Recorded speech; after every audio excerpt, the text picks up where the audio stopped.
கிறிஸ்துவுக்குள் பிரியமானவர்களே, ஆண்டவராகிய இயேசு கிறிஸ்து நாமத்தினாலே இந்த விடுதலை நிகழ்ச்சி மூலமாக உங்களை சந்திப்பதில் மிகுந்த சந்தோஷம் அடைகிறேன். கடந்த வாரங்களில் அநேகர் ஃபோன் மூலமாக தெரியப்படுத்தினீங்க.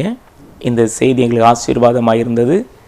கர்த்தர் எங்களோடு பேசினார். அநேக அற்புதங்களை பெற்றவர்களும் நீங்கள் சாட்சியாக சொல்லி ஆண்டவரை மையப்படுத்தினீர்கள். இந்த நாளிலும் பரிசுத்த ஆவியானவர் உங்களுக்கு வைத்திருக்கிற நல்ல கர்த்தருடைய வார்த்தை, இன்றைக்கு இந்த வார்த்தையை நீங்கள் கவனமாக கேட்டு அதன்படி உங்கள் வாழ்க்கையில் நீங்கள் செய்வீர்களானால் நிச்சயமாகவே கடந்த வாரத்தை காட்டிலும் இந்த வாரம் ஆண்டவர் மகிமையான அற்புதங்களையும் அடையாளங்களையும் உங்களுக்கு செய்வார் என்று நான் விசுவாசிக்கிறேன். நீங்கள் சந்தோஷமாக இருக்குன்னு நினைக்கிறேன். உங்கள் குடும்பங்களில் எவ்வளோ பெரிய ஒரு துயரமாக இருந்தாலும், எவ்வளோ ஒரு பெரிய பிரச்சனையாக இருந்தாலும், உங்கள் குடும்பத்தில் மரண தருவாயில் இருந்தாலும் இன்றைக்கு உங்கள் வீட்டுக்குள்ளே ஆண்டவர் பிரத்யட்சமாய் இறங்கி வருவார். நீங்கள் செய்ய வேண்டிய முக்கியமான ஒரு காரியம், உங்களுடைய விசுவாசத்தை நீங்கள் அதிகமாக நீங்கள் கனப்படுத்த வேண்டும். நீங்கள் உங்களுடைய ஜெபங்கள், உங்களுடைய வார்த்தைகளை கட்டாயம் என் ஆண்டவர் கேட்பார், என்னை கைவிட மாட்டார், எனக்கு உதவி செய்வார் என்று சொல்லி நீங்கள் ஆணித்தரமான ஒரு விசுவாசத்தோடும் நம்பிக்கையோடும் நீங்கள் இருக்கும்போது ஆண்டவர் நிச்சயமாகவே இந்த நாள் ஒரு பெரிய அற்புதங்களை செய்வார். எங்களுடைய வாழ்க்கையிலும் செய்து கொண்டிருக்கிறார், உங்கள் வாழ்க்கையிலும் செய்வார். பிரியமானவர்களே, ஆண்டவருடைய வார்த்தைக்கு நீங்கள் ரொம்ப முக்கியத்துவம் கொடுங்க. நல்ல பைபிளை வாசிங்க, நல்ல ஜெபம் பண்ணுங்க. காலம் கடைசியாக இருக்கிறது, தேவனுடைய வருகையும் நமக்கு சமீபமாக இருக்கிறது. அதனால் நீங்கள் எவ்வளோக்குள்ள பரிசுத்தமாக வாழ வேண்டும் என்று விரும்புகிறீர்களோ நல்ல பரிசுத்தமாய் கர்த்தருக்கு பரிசுத்தமான ஒரு வாழ்க்கை வாழ உங்களை அர்ப்பணிங்க. உங்கள் குடும்பமாக தெய்வ சமூகத்தில் உட்கார்ந்து ஜெபம் பண்ணுங்கள், உபவாசம் பண்ணி ஜெபம் பண்ணுங்கள், இரவு நேரங்களில் ஜெபம் பண்ணுங்கள், உங்கள் பிஸ்னஸுக்காண்டி ஜெபம் பண்ணுங்கள். எந்த காரியம் உங்களுக்கு ஒரு இழைப்பாக இருந்தாலும் அதை குறித்து கவலைப்படாதபடி கர்த்தர் எனக்காக யாவையும் செய்து முடிப்பார் என்று சொல்லி ஒரு விசுவாசத்தோடும் ஒரு நம்பிக்கையோடு இருப்பீங்கன்னா ஆண்டவர் உங்களுடைய வாழ்க்கையில் ஒரு பெரிய அதிசயமான காரியத்தை செய்வார். இன்றைக்கு ஆண்டவர் உங்களுக்கு வைத்திருக்கிற அந்த வாசனத்தை நான் வாசித்து அதனுடைய சில காரியத்தை சொல்லி நான் ஜெபிக்க ஆசைப்படுகிறேன். கவனமாக கேளுங்க. யோவான் 11ஆம் அதிகாரம் 1, 2, 3 வசனத்தை நான் வாசிக்கிறேன். மரியாளும் அவள் சகோதரியை மார்த்தாலும் இந்த பெத்தனியா கிராமத்தில் உள்ளவனாகிய லாசரு என்னும் ஒருவன் வியாதிப்பட்டிருந்தான். கர்த்தருக்கு பரிமள தைலம் பூசின தன் தலைமயிரால் அவருடைய பாதங்களை துடைத்தவள் அந்த மரியாளே. அவளுடைய சகோதரன் லாசர் வியாதிப்பட்டு இருந்தான். பிரியமானவர்களே, இயேசுவை மரியாள் மார்த்தாள் அதிகமாக நேசிக்கிறவர்கள், லாசரும் இயேசுவை அதிகமாக நேசிக்கிற ஒரு மனிதன். அந்த பெத்தனியா கிராமத்துக்கு இயேசு வரும்போது எல்லாம் லாசருவை சந்தித்து, மரியாள் மார்த்தாளை சந்தித்து அவங்களோடு அவங்க வீட்டில் சம்பாஷணம் பண்ணி பேசிக்கிட்டு தான் அவர் அடுத்த இடத்துக்கு போவார். அப்போது இந்த லாசரு இயேசுவை அதிகமாக நேசித்த ஒரு குடும்பம், ஒரு சகோதரனுடைய அன்பு அங்கு வெளிப்படுவதை நாம் பார்க்கிறோம். அந்த யோவான் 11:3 சொல்லுது, அப்பொழுது அவனுடைய சகோதரிகள், ஆண்டவரே நீர் சிநேகிக்கிறவன் வியாதியா இருக்கிறான் என்று சொல்ல அவரிடத்தில் ஆள் அனுப்பினார்கள். இயேசு அதை கேட்ட பொழுது, இந்த வியாதி மரணத்துக்கு ஏதுவாக இராமல் தேவனுடைய மகிமை விளங்குவதற்கு ஏதுவாக இருக்கிறது, தேவனுடைய குமாரனும் அதனால் மகிமைப்படுவார் என்றார்.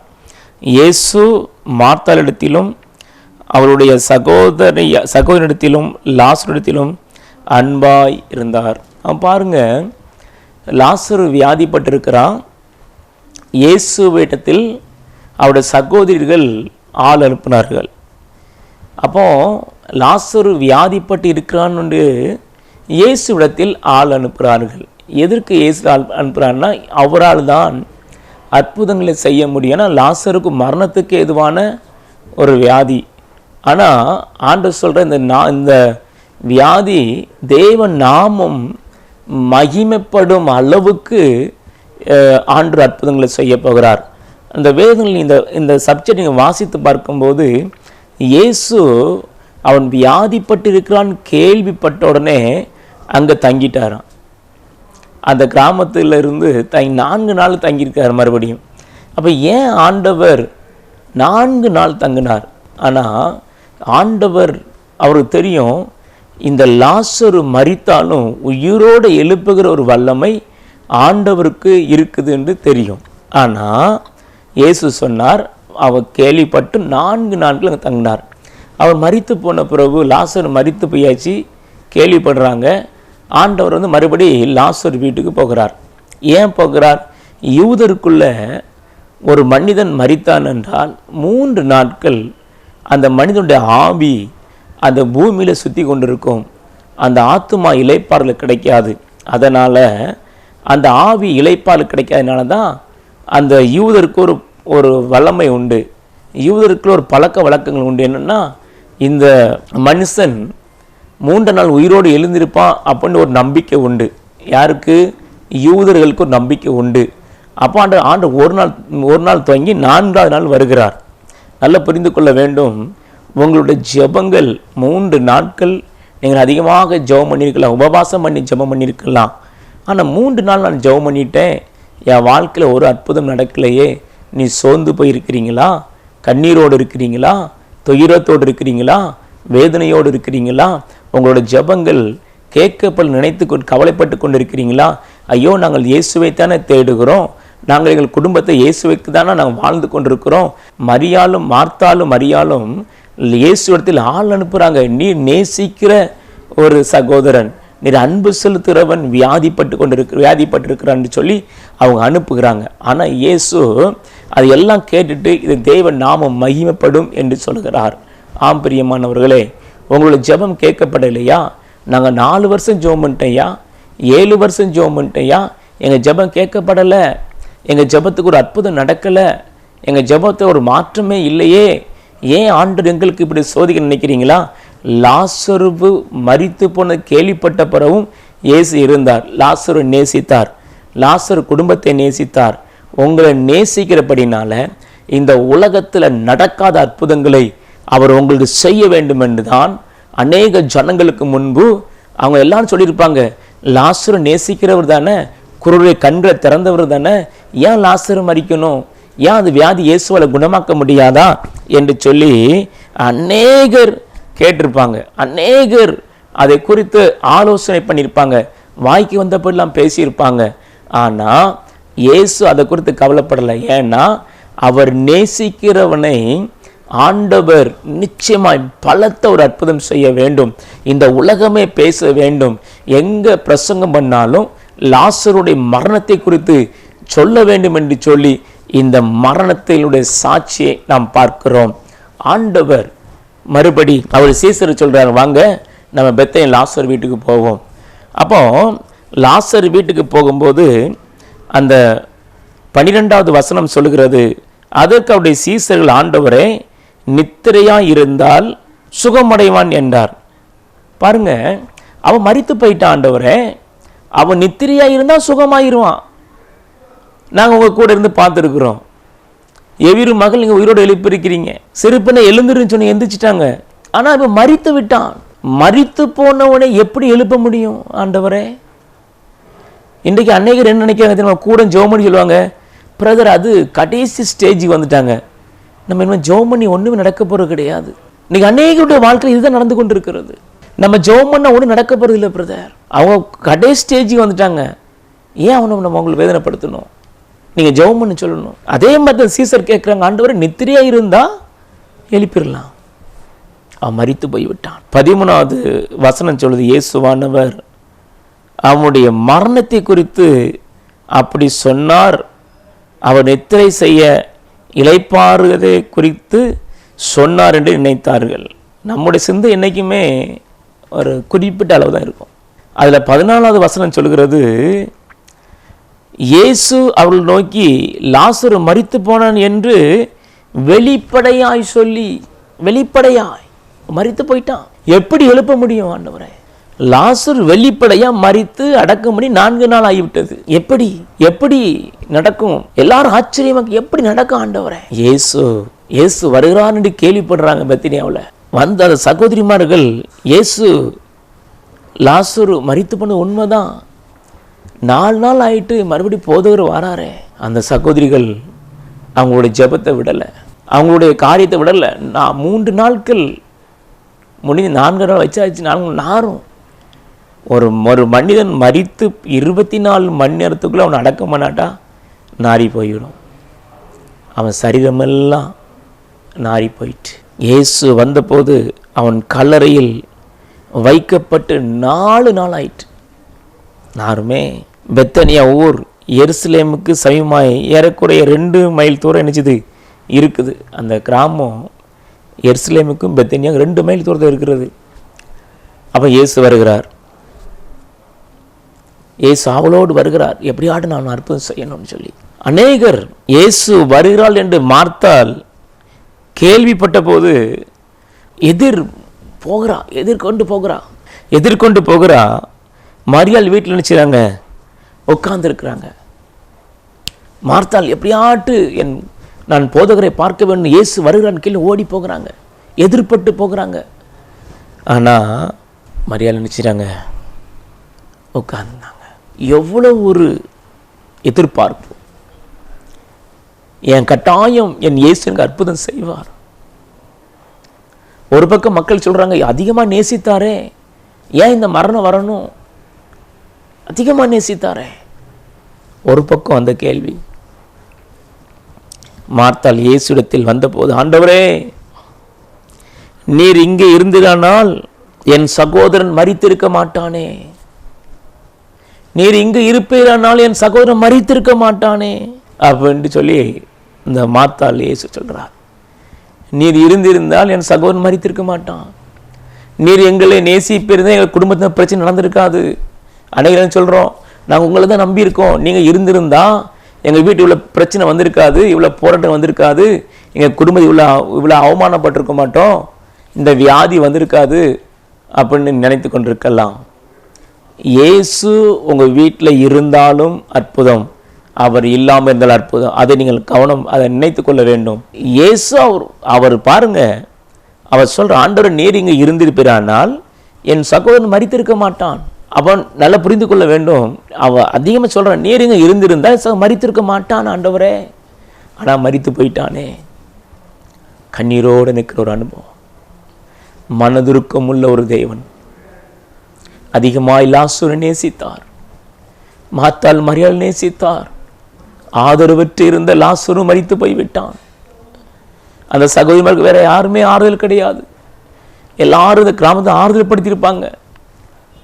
ஆனால் மார்த்தாளும் மரியாளும் அவங்களை ஆறுதல் படுத்த யாராலும் கூடாது இருந்தது. நல்லா புரிந்து கொள்ள வேண்டும். இந்த யோவான் 11:35 சொல்லுகிறது, இயேசு கண்ணீர் விட்டார். அதை குறித்து கேள்விப்பட்டன இயேசு கண்ணீர் விட்டார். அவருடைய துக்கம், அவருடைய துயரம் அவர் இருதயத்தை வாட்டி கொண்டிருக்கிறது. ஏனென்றால் நான் லாசரு மறுபடி உயிரோடு எழுப்ப வேண்டும், நான் லாசரு உயிரோடு எழுப்ப வேண்டும். அந்த வாஞ்சை, அந்த விசுவாசம். ஆண்டவர் சொல்லுகிறார், மகனே, மகளே, நீ இன்றைக்கு விசுவாசித்தால் தேவனுடைய மகிமை காண்பாய். உன் குடும்பத்தில் தேவனுடைய மகிமை விளங்கும். நாங்கள் படிச்சிட்டோம், வேலை கிடைக்கல, எங்களுக்கு சீட்டு கிடைக்கல, நாங்கள் ஏமாற்றப்பட்டோம், நாங்கள் எல்லாராலும் கைவிடப்பட்டோம் நினைக்கிறீங்களா? பயப்படாதங்க. இயேசு உங்கள் வீட்டுக்கு வந்துட்டார். அவர் எவ்வளோ தூரமாக எவ்வளோ நாள் ஆனாலும் உங்களை நேசிக்கிறபடி நான் உங்களை அற்புதம் செய்வார். ஆம் பிரியமானவர்களே, சில வருடங்களுக்கு முன்பு களியக்காவலையில் ஒரு குடும்பத்துக்காக ஜெபிக்க போயிருந்தேன். அவங்க என்னை கூப்பிட்டுருந்தாங்க. அப்போ அந்த ஒரு அருமையான தகப்பனார், அவங்க எல்லாராலும் கைவிடப்பட்டு அவங்களுக்கு கேன்சர் ரொம்ப முத்திட்டுன்னு சொல்லிட்டாங்க. அவங்கள ஆகாரமெல்லாம் மூக்கில் டீ போட்டு தான் ஊற்றிட்டு இருந்தாங்க. அப்போ அந்த வீட்டுக்கு ஏழை குடும்பம், அந்த வீட்டுக்கு நான் போயிருந்தேன். பார்க்கும்போது எனக்கு அவ்வளோ ஒரு கண்ணீர், ஒரு துக்கம் என் இருதயத்தை வாட்டினது. அந்த குடும்ப சூழ்நிலை பார்க்கும்போது அந்த அவங்களுடைய பாரம் என்னை அதிகமாக அழுத்தினது. அந்த தகப்பன் அப்படியே படுத்த படுக்கையில் இருக்கிறாங்க, வயதான ஒரு தாயார். நான் அந்த கட்டில் அருகில் முழங்கால் படியிட்டு, இயேசுவே ஒரு அற்புதம் செய்யுங்கப்பா, ஒரு அற்புதம் செய்யுங்க, மரித்து போன லாசரு உயிரோடு எழுப்பினீங்களா ஆண்டவரே. இந்த தகப்பனார் 1 வருஷமாக மரண படுக்கையில் இருக்கிறாங்க. இந்த மரண படுக்கை நீர் மாற்ற வேண்டும். எல்லாரும் சொன்னாங்க. நான் ஜெபம் பண்ணதுக்கு முன்னாடி டாக்டர் முடியான்னு சொல்லிட்டாங்க. ஐயா, நாங்கள் எதிர்பார்த்து கொண்டிருக்கிறோம். 1 வருஷமா ரொம்ப பயணப்பட்டிருக்காங்க. ஜெபம் பண்ண ஆரம்பித்தோம். தெளிவா ஆண்டவர் பேசினார். ஆண்டவர் தெளிவா சொன்னார், இந்த மரண கண்ணியை நீ அவிழ்த்து ஜெபம் பண்ணு, இயேசுவின் நாமத்தை சொல்லி ஜெபம் பண்ணோம். மரித்து போன லாசருவை உயிரோடு எழுப்பின கர்த்தர் இன்றைக்கு இந்த தகப்பனாருடைய மரண கண்ணிகள் எல்லாம் மாறணும் ஆண்டவரே. ஒரு 10 நிமிடம் ஜெபம், அவனுடைய வல்லமை இறங்கி வரட்டும் ஆண்டவரே. தொடுங்க, இந்த தகப்பனைகள் வேணும், இந்த தகப்பனைகளுக்கு வேணும் ஆண்டவரே, தொடுங்க ஆண்டவரே. ஒரு வல்லமை இறங்கி வந்தது. நான் சொன்னேன், அந்த ஆண்டவர் வாக்கு கொடுத்தவன் சாகாதிரி பிழைத்திரு நாமத்தை உயர்த்துவான் என்று சொன்னார் ஆண்டவர். அவ்வளோதான், படுக்கை மாறினது. எனக்கே ஆச்சரியமாக இருந்துங்க. ஜோமெண்ட் வந்து நான் வீட்டுக்கு வந்துட்டேன். அடுத்த மாதம் அந்த இடத்துக்கு ஊழியத்துக்கு போகும்போது நான் இப்போ அந்த ஐயா எப்படி இருக்காங்கன்னு கேட்குறேன். ஐயா சரியாயிட்டாங்க ஐயா, அன்னைக்கே எந்திரிச்சிட்டாங்க. நான் காலைல ஜோம் பண்ணியிருக்கிறோம், அன்னைக்கே எந்திரிச்சிட்டாங்க ஐயா. டீப்பை எடுத்துட்டாங்க, இப்போ ஆகாரம் வாயில் வழி சாப்பிட்றாங்க, இப்போ நல்லா எந்திரிச்சிட்டாங்க, ரெஸ்ட் இருக்காங்க, ஒரு பிரச்சனை இல்லை அப்படின்னு சொன்னாங்க. மரணத்தை ஜெயித்தவர் என்று உயிரோடு இருக்கிறார். என்னங்க, லாசரு மரித்து 3 நாட்கள் ஆயிட்டுது, 4ஆம் நாள் இயேசு வந்து நிற்கிறார். அப்போ எல்லாரும் சொல்கிறாங்க, ஆண்டவரே, அப்போ பாரு, இயேசு கண்ணீர் விட்டாருங்க. அவர் மனதிற்கும் உள்ள தேவன். இந்த உலகத்தில் மனிதனுக்காக கண்ணீர் விட்ட தெய்வம் இந்த உலகத்தில் யாருமே கிடையாது. கண்ணீர் விட்ட தெய்வம் இந்த உலகத்தில் எந்த தெய்வமும் கிடையாது, இயேசுவை தவிர. ஒரு தெய்வம் சொல்லுங்க பார்ப்போம், எனக்கு இந்த கடவுள் கண்ணீர் விட்டாருன்னு சொல்லி சொல்லுங்க. அவங்கள அவதார புருஷர்கள். இது இயேசு ஜீவன் உள்ளவர், வானத்தையும் பூமியும் உண்டாக்குனவர், சர்வ லோகத்தையும் தன் கையில் அடக்கி வைத்திருக்கிறவர், காற்றையும் கடலையும் அதட்டி வைத்திருக்கிறவர், ஜீவனை அவர் கையில் வைத்திருக்கிறார். அவர் சொன்னால் நடக்கும், அவர் சொன்னால் அதிசயம் காணப்படுவார். எழுந்துரு, அவர் ஒரு வார்த்தை சொன்னா போதுங்க, கட்டுகள் அறுக்கப்படும், மரண கண்ணிகள் தெளிப்பட்டு போகும். பாருங்க, இயேசு கண்ணீர் விட்டார், ஆண்டவருடைய பெரிதான கிருபை. அப்போ பாருங்க, லாசரு வைத்த இடத்துக்கு ஆண்டவர் கூட்டு போறாங்க. ஆண்டவர் சொல்லுகிறார், இந்த கல்லை புரட்டி போடுங்க அப்படின்னு சொல்லி. ஆண்டவரே, 4 நாள் ஆயிட்டு யாருமே, எப்போ அதெல்லாம் நான் சொல்ல, நீ செய்ய வேண்டிய வேலை முதல்ல செய், கல்லை புரட்டி போடு. ஆண்டவர் பாருங்க, அப்பொழுது மரித்தவன் லாசரு மரித்துட்டான். 43ஆம் வசனம் சொல்லுது, இவைகளை சொன்ன பின்பு லாசருவே வெளியே வா என்று உரத்த சத்தமாய் கூப்பிட்டார். லாசருவே வெளியே வா, உரத்த சத்தமாய் கூப்பிட்டார். அப்பொழுது மரித்தவன் வெளியே வந்தான். அவன் கால்களும் கைகளும் பிரேத சீலையினால் கட்டப்பட்டிருந்தது, அவன் முகம் சீலையால் சுட்டப்பட்டிருந்தது. இயேசு அவர்கள் நோக்கி, இவனை கட்டவிழ்த்து விடுங்கள். அந்த மரண கண்ணி இயேசுவின் நாமத்தில் அவிழ்க்கப்பட்டது. இன்றைக்கு என் அன்பு சகோதரனே, என் அன்பு சகோதரியே, உங்கள் வீட்டுக்குள்ள பிசாசு மரண கண்ணியை கொண்டு வந்து கொண்டிருக்கிறானா? உங்களுக்கு விரோதமாக பிசாசு எழும்பி கொண்டிருக்கிறானா? உங்கள் குடும்பத்துக்கு விரோதமாக எழும்புகிறானா? இயேசு இன்னைக்கு உங்கள் குடும்பத்தை அற்புதம் செய்ய போகிறார். லாசருவை உயிரோடு எழுப்பின கர்த்தர் உங்கள் வீட்டில் யாரெல்லாம் படுக்கையில் இருக்கிறீங்களா, உங்கள் குடும்பத்தில் வியாதியோடு படுத்திருக்கிறாங்களா, இந்த வியாதி மரணத்துக்கு வியாதியாக நினைக்கிறீங்களா, கேன்சரோடு பாதிக்கப்பட்டிருக்கிறீங்களா, இல்லை கண்ணு தெரியாமல் இருக்கிறீங்களா, இல்லை நடக்க முடியாமல் இருக்கிறீங்களா, எங்கள் வாழ்க்கை முடிந்து போன்னு நினைக்கிறீங்களா, எவ்வளோ பெரிய பிரச்சனையாக இருந்தாலும் இயேசு இன்னைக்கு மாற்ற வல்லமை உள்ள தேவன். உங்களுடைய குடும்பத்தில் எவ்வளவு பெரிய மரண கன்னிகளாக இருந்தாலும், எவ்வளோ பெரிய போராட்டமாக இருந்தாலும், எவ்வளோ பெரிய பிரச்சனையாக இருந்தாலும் இன்றைக்கு இயேசு உங்கள் வீட்டுக்கு வரப்போகிறார். அந்த லாசருடைய கல்லறையில் போய் நின்று சொன்னார், லாசரு வெளியே வா என்று சொன்னார். அவன் எழுந்து வந்தான். அவன் கட்டுகள் அவிழ்த்து விட்டது போல இன்னைக்கு உங்கள் வீட்டில் மரண கன்னிகளுடைய கட்டுகள் அவிழ்க்கப்பட போகிறது. கடன் பிரச்சனை கட்டுகள் அவிழ்க்கப்பட போகிறது. உங்கள் குடும்பத்தில் வியாதியின் கட்டுகள் அறுக்கப்பட போகிறது. எவ்வளோ பெரிய பலவீன கட்டுகள் அறுக்கப்பட போகிறது. உங்கள் குடும்பத்தில் காணப்பட எவ்வளோ பெரிய பிசாசுடைய கிரியலாக இருந்தாலும் இன்னைக்கு அவிழ்க்கப்பட போகிறது. என்ன வியாதியில் பாதிக்கப்பட்டிருக்கிறீங்க, இன்னைக்கு ஆண்டவர் உங்களை சுகமாக்குவார். இயேசு தான் இந்த உலகத்தில் ஒரு மனிதனை சுகமாக்க முடியும். அது எனக்கு தெரியும். அது சாட்சியை நான் சொல்லுகிறேன். அவரிடத்தில் வந்தால் இருதயம் 5 ஓட்டை 10 ஓட்டையாக இருந்தன. இயேசுன்னு சொல்லி கூப்பிட்டேனால் உன் இருதயத்தில் காணப்பட ஓட்டைகள் அடைக்கப்படும். உன் இதயத்தில் காணப்பட பலவீனங்கள் மறையும். உங்கள் வாழ்க்கையில் காணப்பட போராட்டங்கள் மறையும். எவ்வளோ பெரிய சேலஞ்சு விடுறங்க. நீங்கள் இயேசு இடத்தில் வாங்க, உங்கள் இருதயத்தில் இருக்கிற எல்லா ஓட்டைங்கத்தை அடைப்பார். என் ஆண்டவன் 4 நாள் மரித்து போன 4 நாள் லாசரு உயிரோடு எழுப்பினார்னா அந்த இருதயத்தில் ஓட்ட ஈஸியான காரியங்க. ஒரு வார்த்தை சொன்னால் போதும். நீங்கள் நடக்க முடியாமல் இருக்கிறீங்களா, வீட்டில் படுக்கையாக இருக்கிறீங்களா, சேலஞ்சு விடுற இயேசுகிட்ட வாங்க. நான் சேலஞ்சு விட்டு சொல்கிறேங்க, நீங்கள் இயேசுகிட்ட வாங்க, உங்களை அற்புதம் செய்வார். வேற உங்களுக்கு என்ன வேணும்? அவர் அற்புதங்களை செய்கிற தேவன், அவர் ஆச்சரியமாக நடத்துவார். நீங்கள் பயப்பட அவசியமே கிடையாதுங்க. இந்த லாசரை உயிரோடு எழுப்பின தேவன் உண்மை உள்ளவர். உங்கள் வாழ்க்கையிலையும் இன்னைக்கு ஒரு உண்மை உள்ள தெய்வத்தை இந்த நிகழ்ச்சி மூலமாக நீங்கள் சந்தித்து கொண்டிருக்கிறீங்க. இயேசு என்ற நாமத்தை கூப்பிடும்போது அற்புதம் நடக்கும். உங்களுக்காக நான் இப்போ ஜெபம் பண்ண போகிறேன். எவ்வளோ பெரிய மரண கட்டிகளாக இருந்தாலும், எவ்வளோ பெரிய உங்கள் இதயத்தில் ஓட்டையாக இருந்தாலும், உங்கள் கால்கள் எவ்வளோ பிரச்சனையாக இருந்தாலும், உங்கள் கைகள் எவ்வளோ பிரச்சனையாக இருந்தாலும், உங்கள் லங்ஸில் பிரச்சனையாக இருக்கலாம், உங்கள் கிட்னியில் பிரச்சனையாக இருக்கலாம், இன்றைக்கி இயேசு மாற்றுவாருங்க. 1000 சாட்சிகள் வச்சுருக்கோம். நாங்கள் சும்மா சொல்லலை. எதுக்கு? நாங்கள் பெற்ற இன்பத்தை நீங்கள் பெறுங்க, நாங்கள் பெற்ற ஆசீர்வாதத்தை நீங்கள் இயேசு எடுத்து வாங்க. சும்மா இயேசு கொடுக்குறார்.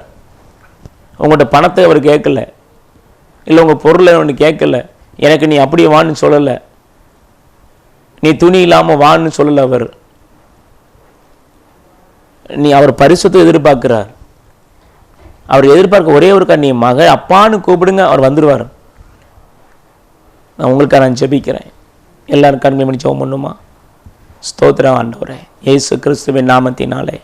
தகப்பனே, இந்த யோவான் 11ஆம் அதிகாரத்தில் லாசருவை குறித்து சொல்லப்பட்டிருக்காப்பா. அவன் எவ்வளோ பெரிய வியாதி, மரணத்துக்கு ஏதோ ஒன்று வியாதியில் பாதிக்கப்பட்டிருந்தான். அவனுடைய பிரச்சனை மரணத்துக்கு ஏதோ ஒன்று வியாதி. நீங்கள் அதிகமாக நேசிக்கிற ஒரு குடும்பம், மார்த்தாள் மரியாள் லாசருவை நேசிக்கிற ஒரு குடும்பம். ஆண்டவரே, அவங்க வியாதிப்பட்டு இருக்கும்போது ஆள் அனுப்பிவிட்டாங்கப்பா. ஆனாலும் கர்த்தர் அங்கே தங்கினார். 4ஆவது நாள் தான் வந்தார்னு சொல்லப்பட்டிருக்க. ஆண்டவரே, அவர் கல்லறையில் போய் லாசருவே நீ வெளியே வா என்று சொன்னீங்க. எல்லாரும் சொன்னாங்க, ஆண்டவர் மரித்து 4 நாள் ஆகிட்டு நாருமேன்னு சொன்னாங்க. ஆனால் இயேசு நீ கண்ணீர் விட்டீங்கப்பா. நான் நேசிக்கிற ஒரு மகன், அவன் வியாதிப்பட்டு மரணம் உண்டாயிட்டு நீங்கள் அதெல்லாம் பார்க்கலங்க. அந்த நாற்றத்தை பார்க்கலீங்க. நாற்றமுள்ள வாழ்க்கையை, வாசமுள்ள வாழ்க்கையை மாற்றுகிற கர்த்தர் நீர் அல்லவா? இப்பொழுதே லாசரு உயிரோடு எழுப்பின கர்த்தர். யார் யார் வீட்டில் மரணத்தை நோக்கி கொண்டிருக்கிறாங்களோ, சிறு வயதில் ஆண்டவர், முதிர் வயதிலையும் ஆண்டவரை இள வயதிலையும் அந்த மரணத்தை நோக்கி கொண்டிருக்கிற பிள்ளைகளுக்காக நான் ஜெபிக்கிறேன். இயேசு கிறிஸ்துவின் நாமத்தினாலே எப்பொழுது உயிர்த்தெழுந்த வல்லமை ஒவ்வொரு வீட்டுக்குள்ளே இறங்கட்டும் சுவாமி, ஒவ்வொரு வீட்டுக்குள்ளே இறங்கட்டும் சுவாமி. இப்பொழுது இயேசுவின் நாமத்தினாலே தேங்க்யூ ஜீசஸ். ஆண்டுடைய வல்லமை இறங்கி வருகிறது. ஹல்லேலூயா, உமக்கு நன்றி. ஆவியானவர் சொல்கிறார், சில குடும்பத்தில் சிறு வயதிலே மரணத்தை கொண்டுற பொல்லாத பிசாசுகள் வெளியேறுகிறது இயேசுவின் நாமத்தினாலே. வெளியேறுகிறது இயேசுவின் நாமத்தினாலே. மரண கண்ணிகள் தெடிப்பட்டு போவதாக, மரண கண்ணிகள் தெடிப்பட்டு போவதாக. ஆண்டவரே, இயேசுவின் நாமத்தின் அவர் குடும்பத்தார் ஜெபிக்கிறீங்க. அந்த கடந்த வருடத்தில் தான் ஒரு இழப்பை சந்தித்தீங்கள், மறுபடியும் ஒரு இழப்பா ஆண்டவரே என்று கதறுகிறீர்கள். இயேசு அந்த பிசாசு, அந்த மரண கண்ணி இப்பொழுது தெரியப்படுகிறது. உங்கள் வீட்டுகளை போராடுகிற மரண கிரியைகள் இயேசுவின் நாமத்தில் விலகிறது. சில குடும்பத்தில் அந்த மரித்தவர்களுடைய அந்த மரித்து போன ஆமேன் அல்லேலூயா அந்த சுமல், ஒரு மனிதன் மரித்து போன ஒரு சுமல் எடுக்கும். அந்த சுமல் உங்கள் வீட்டில் அடிக்கடி காணப்படுகிறது. அது இயேசுவின் நாமத்தினால், அது ஒரு பொல்லாத ஆவி உங்களை பயப்படுத்துகிறது. அது இயேசுவின் நாமத்தினாலே அது விலகும்படியாக கட்டளையிடுகிற ஆண்டவரே, இப்பொழுது இயேசு கிறிஸ்துவின் நாமத்தினாலே நன்றி. Thank you Jesus. சில வீடுகளுக்குள்ள ஆண்டவரே, ஒரு வாலிப தங்கச்சிக்குள்ள மரண கிரியைகள், நீ செத்துரு, நீ செத்துரு, நீ இருந்து எண்ணத்தை கண்டா என்று சொல்லி அடிக்கடி உன் சரீரத்தில் உன் குடும்பத்தில் அந்த எண்ணத்தை கொண்டு வந்து நீ பயப்பட்டு கொண்டிருக்கிறாய். அந்த கிரியைகள் இயேசுவின் நாமத்தில் அழிகிறது.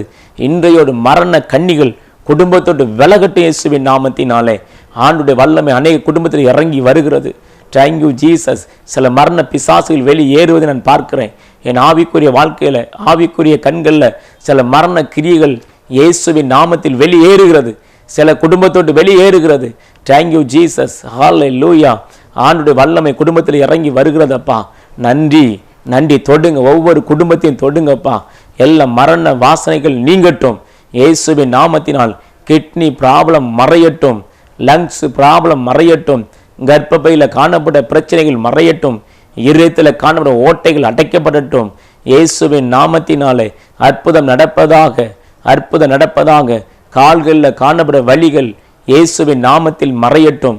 ஹல்லேலூயா. கைகளை தூக்க முடியாமல் இருக்கிற என் அன்பு சகோதரனே, உன் கையை தூக்கு. இயேசு உன் கையை சுகமாக்குகிறார். Thank you Jesus. நன்றி ஆண்டவரே, உங்களுடைய வல்லமை இறங்கி கொண்டிருக்க ஸ்தோத்திரம். ஹல்லேலூயா.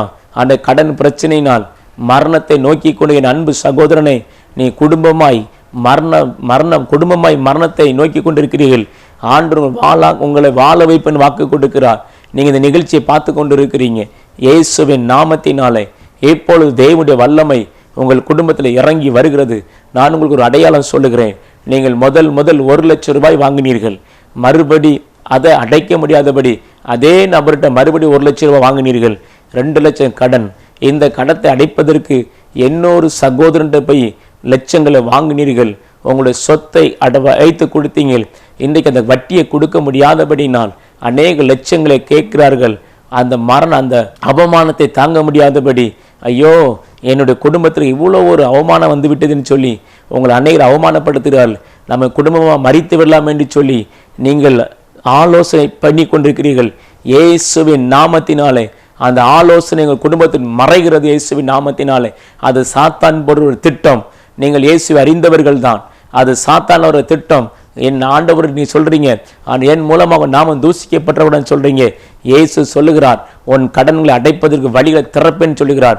Thank you Jesus. சில நாட்களுக்குள்ள உன் கடனை அடைக்க வழிகளை திறப்பேன் என்று கர்த்தர் சொல்லுகிறார்.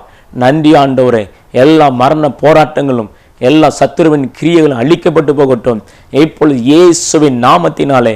Thank you Jesus. சில கடைகளுக்குள்ள அந்த வல்லமை இறங்கி வருகிறது. பிஸ்னஸ் செய்கிற இடங்களில் கர்த்தருடைய வல்லமை இறங்கி வருகிறது. உன் பிஸ்னஸை கர்த்தர் ஆசீர்வதிப்பேன் வாக்கு கொடுக்கிறார். நன்றி ஆண்டவரே, நன்றி ஆண்டவரே. இயேசுவே உமக்கு ஸ்தோத்திரம். ஒவ்வொரு குடும்பத்தையும் ஆசீர்வதிங்க, ஒவ்வொரு பிள்ளைகளையும் ஆசீர்வதிங்க. தேவனாகிய கர்த்தர் ஒவ்வொரு குடும்பத்து மேலே காணப்படுற எல்லா போராட்டங்களும் நிந்தைகளும் இயேசு கிறிஸ்துவின் நாமத்தில் மாறட்டும். பலவீனங்கள் மாறட்டும், வியாதிகள் மாறட்டும், கஷ்டங்கள் மாறட்டும், கண்ணீர்கள் மாறட்டும், துயரங்கள் மாறட்டும். ஆண்டவரே உமக்கு நன்றி. அப்பா உமக்கு ஸ்தோத்திரம் ஐயா. ஒரு குடும்பத்தார் ஜெபம் பண்ணீர்கள். ஆண்டவர்களை ஆசீர்வதிப்பாரா? எங்கள் வாழ்க்கையில் நாங்கள் பல தோல்வியை சந்தித்து விட்டோம். இந்த வருஷமாட்டுக்கு அதில் ஆசீர்வதிப்பை நம்பிக்கொண்டிருந்தோம். 7 மாதங்கள் தாண்டி 7 மாதங்களுக்குள்ள வந்துவிட்டோம். இன்னும் ஆசீர்வாதம் இல்லையே என்று சொல்லி கதறுகிற என் அன்பு சகோதரனே, சகோதரியே, ஆண்டவர் குடும்பத்தில் இருக்க எல்லா தரித்திரத்தை மாற்றி போடுகிறார். நன்றி ஆண்டவர் உங்களுக்கு ஒரு அடையாளம் சொல்லுகிறார். ஏன் இந்த பிரச்சனை? நீங்கள் பல முறை உங்கள் முப்பிதாக்களுடைய தெய்வங்களுக்கு உங்களுடைய பணத்தை நீங்கள் அனுப்பி கொடுக்கிறீர்கள். அதனால் வந்த சாபம் உங்களுக்கு அந்த வியாபாரத்தில் சில பிரச்சனைகள் காணப்படுகிறது. இது நீங்கள் மாற்றுவீங்கன்னா ஆண்டவர் உங்களை ஆசீர்வதிப்பேன் வாக்கு கொடுக்கிறார். ஆமே, நன்றி நன்றி. பாகாலுக்கும் தோப்பு விக்கிரங்களுக்கும் இயேசுவுக்கும் சம்பந்தம் ஏது? உன் பணம் ஆசீர்வதிக்கப்பட வேண்டும். ஆண்டவரை நீ ஒப்புக்கொடு ஜெபம் பண்ணும்போது உன் வாழ்க்கையில் ஒரு பெரிய மாற்றத்தை காண்பீர்கள். நன்றியப்பா, உமக்கு ஸ்தோத்திரம் தகப்பனே. இந்த அருமையான ஆண்டவரை ஸ்தோத்திரம். ஒவ்வொரு குடும்பத்துக்கு நன்றி செலுத்துகிறேன்ப்பா. இந்த நிகழ்ச்சியை பார்க்குற ஒவ்வொரு குடும்பத்தையும் ஆசீர்வதிங்க. உங்கள் கிருபை பெருகட்டும், உங்கள் சமாதானம் பெருகட்டும். உம்முடைய கரத்தில் ஒப்பு கொடுக்குறேன்ப்பா. நீ எங்களோடு இடைப்பட்ட நன்றி. இயேசு கிறிஸ்துவின் நாமத்தில் ஜெபிக்கிறோம் பிதாவே, ஆமேன் ஆமேன். பிரியமானவர்களே, ஆண்டவர் உங்களோட பேசினார். நீங்கள் தொடர்ந்து ஜெபம் பண்ணுங்க, தொடர்ந்து கர்த்தருக்காக வாழுங்க, உங்களை ஆசீர்வதிப்பார். 24 மணி ஜெபம் பண்ணதுக்கு உங்களுக்கு எங்கள் நம்பரை நாங்கள் திரையில் காமிக்கிறோம். அதை பார்த்து நீங்கள் எப்போ தொடர்பு கொள்ளலாம். கர்த்தர் உங்களை ஆசீர்வதிப்பாராக. ஆமென்.